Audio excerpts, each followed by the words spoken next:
Hi. NSUI విద్యార్థి విభాగం నుండి తన రాజకీయ ప్రస్థానాన్ని ప్రారంభించి 2009లో ఎంపీగా ఎన్నికై ఆ తర్వాత ఎంపీల ఫోరం అధ్యక్షుడిగా కూడా పనిచేశారు ఆయన. ఆ తర్వాత నాటి ఉమ్మడి రాష్ట్ర ముఖ్యమంత్రి వైఎస్ రాజశేఖర రెడ్డి గారికి అత్యంత సన్నిహితుడిగా కూడా పనిచేశారు. దీంతో ఉభయ రాష్ట్రాల్లో ఆయన పేరంటేనే అందరికీ సుపరిచితులు. ఆయనే కరీంనగర్ మాజీ పార్లమెంటు సభ్యులు పొన్నం ప్రభాకర్ గారు. ప్రస్తుతం తెలంగాణ యావత్తు చలిగాలులు వీస్తున్నా, మరోవైపు రాజకీయంగా వేడుగాలులు వీస్తున్నాయి. ఎందుకంటే కేసీఆర్ గారు తన ప్రభుత్వాన్ని రద్దు చేసి ముందస్తు ఎన్నికలకు వెళ్ళడానికి సర్వం సిద్ధం చేసుకుంటున్నారు. ఇందులో భాగంగానే సెప్టెంబర్ 2న భారీ సభ కూడా నిర్వహించబోతున్నారు. అది సక్సెస్ అయితే సెప్టెంబర్ 6ని అసెంబ్లీ రద్దు చేసి ఎన్నికలకు సై అంటున్నారు. దానికి పొన్నం ప్రభాకర్ గారు ఏమంటారు? ముందస్తు ఎన్నికలకు కాంగ్రెస్ పార్టీ సర్వం సన్నద్ధం చేసుకుంటుందా, అసలు వారి ప్రణాళిక ఎలా ఉంది అన్న పూర్తి వివరాలను పొన్నం ప్రభాకర్ ద్వారానే తెలుసుకోబోతున్నాం. గుడ్ మార్నింగ్ అండి. నమస్కారం. Good morning. పొన్నం ప్రభాకర్. పొన్నం అనేది మామూలు ఇంటి పేరు అండి? ఏమన్నా ఎలా వచ్చింది? ఇంటి పేరు అంటే దానికి ఏమన్నా ఒక హిస్టరీ ఏమన్నా ఉందా? ఇంటి పేరు అది తాతల నుంచి వచ్చింది మనం దాని గురించి పొన్నం ప్రభాకర్. అంటే చాలామంది ప్రభాకర్ అనే కంటే పొన్నం అనే పిలుస్తారు. ఈవెన్ ఢిల్లీ అంటే అందరు కూడా.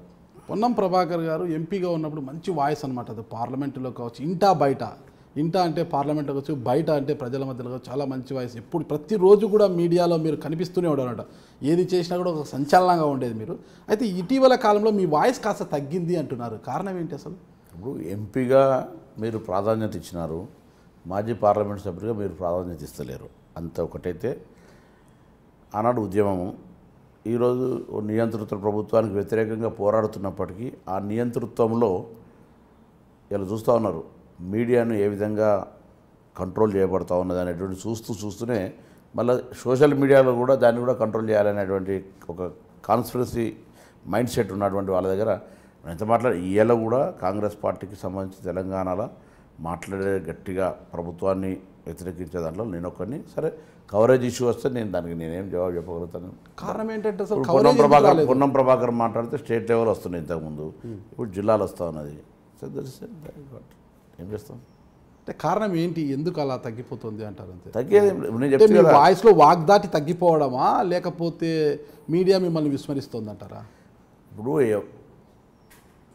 గెలిచిన ఎంపీకి ఓడిన ఎంపీకి తేడా ఉంటుందా ఉండదా?